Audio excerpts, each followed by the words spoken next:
Après avoir perdu sa colocataire, Peggy veut changer d'endroit pour s'éloigner de l'ennemi. Elle va voir son amie Indy qui est serveuse dans un cafétéria. Celle-ci remarque qu'elle cherche un appartement et elle lui demande « Est-ce qu'elle veut déménager ?» Peggy lui dit oui, qu'elle a perdu sa colocataire. Indy lui propose alors de venir loger à côté d'elle pour être sa voisine. Mais Peggy dit qu'elle a un rendez-vous avec un ami pour visiter un appartement. Elle va voir Edwin Jarvis, qui lui montre un beau manoir. Celui-ci lui décrit les meubles, mais Peggy refuse de rester pour éviter qu'on découvre qu'elle a des liens avec Stark, jusqu'à ce que Edwin Jarvis lui montre la chambre à coucher qui est magnifique. Peggy répond alors qu'elle va peut-être passer une nuit. Peggy se déguise en rose et arrive chez les Daisy Clover pour tenter de localiser la voiture qui transporte le Nitramen.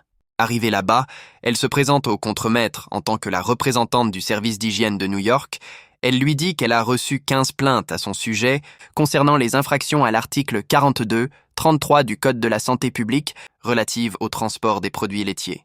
Le contremaître répond « Les plaintes de la part de qui ?» Peggy lui répond « De moi pour commencer. J'ai un ordre du tribunal qui m'autorise à inspecter tous vos camions de transport. Si je trouve du lait à la place du fromage, vous me sentirez. » Elle finit par vérifier les camions et utiliser la machine qui détecte les radiations Vita.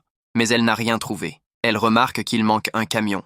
Donc elle demande au contremaître. Celui-ci lui dit qu'il est avec un de ses gars appelé Sheldon McField, qui est malade. Peggy récupère l'adresse et le nom du gars, puis elle s'en va.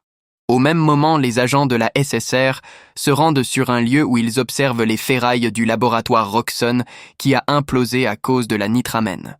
Le chef Roger Dooley mène l'enquête, accompagné de Jack Thompson et Grace Winsky. Le chef Roger Dooley et Thompson partent et laissent Grace Winsky de se charger du tas de ferrailles de l'usine démolie. Peggy appelle Jarvis et lui demande de se débarrasser de la voiture de Howard, qui a été endommagée lors de l'explosion, en lui disant que la SSR est partie chez Roxxon pour faire des recherches en ce moment même. Thompson et Roger se rendent chez Monsieur Jones, le PDG de la raffinerie Roxxon, pour savoir ce qu'il y a eu entre lui et Stark. Celui-ci leur fait comprendre que Stark travaillait sur une formule de Nitramen moléculaire, un composé chimique capable de produire de terribles explosions.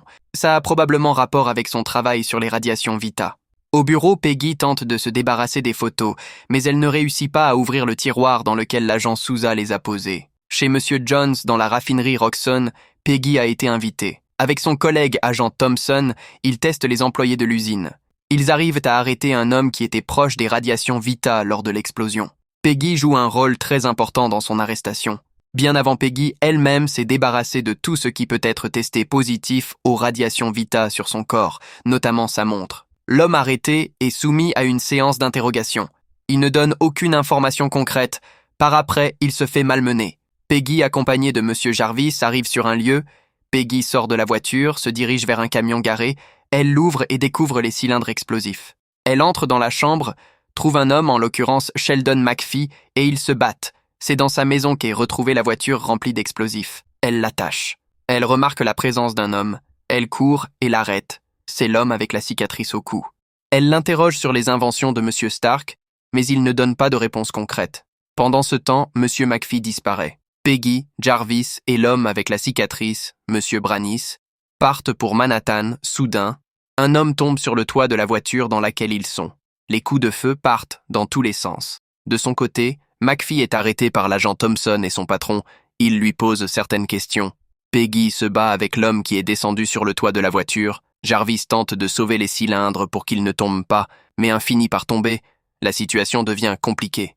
Peggy se bat avec l'homme qui est tombé sur le toit de la voiture. Elle demande ensuite à Jarvis de sauter de la voiture en attrapant avec lui l'homme à la cicatrice au cou, Monsieur Branis. Il exécute, il tombe. Peggy crucifie sur le toit avec un couteau l'homme qui est tombé sur le toit de la voiture. Après s'est battue avec lui. Elle tombe aussi et laisse la voiture tomber dans une rivière et ça crée une énorme explosion. Thompson et son chef, présents dans la zone, observent l'explosion. Ils se précipitent pour aller voir ce qui se passe. Peggy demande à Branis où ils ont caché les armes volées à Monsieur Stark. Branis, l'homme avec la cicatrice au cou mourant, tente de communiquer avec Peggy. Comme il est incapable de parler, il dessine un symbole étrange dans le sable avant de mourir. Ce symbole, incompréhensible pour Peggy sur le moment, représente une organisation secrète encore plus vaste derrière le vol des armes de Stark. L'équipe de Thompson arrive sur les lieux, analyse l'endroit, soupçonne la présence d'une femme sur les lieux avant l'accident. Après l'accident, Peggy se fait soigner par Monsieur Jarvis. Peggy part après visiter sa nouvelle boîte téléphonique. La gérante lui donne des instructions sur comment y vivre.